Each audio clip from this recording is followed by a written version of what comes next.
Haqiqatda bugun ko'p yoshlarimiz, ko'p birodarlarimiz qarzdor bo'lib qolsalar yoki bir ishlari yurishmay versa, yoki bir baxtlari ochilmay versa, yoki uylangandan keyin farzandlari bo'lmay versa, birodar, ular 5 mahal namozga o'tishadi.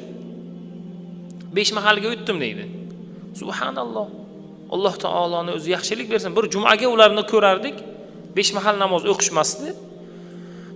Ular keyin 5 mahal namozni boshlaganliklarini xabarini eshitamiz, lekin boshlashdan maqsad tijoratning yurishligi, ishlarining zo'r bo'lib ketishligi, farzandi bo'lmayotganlarni farzandi tezroq bo'lishligi, baxti ochilmaganlarni tezroq baxti ochilishligi ma'nodagi masalada namozni boshlayotganliklarini ko'ramiz. Yoki qizlarimizni ham ro'mol o'rayotganligi, yoki namozga kirganligi, yoki boshqa masalalarni ko'ramiz.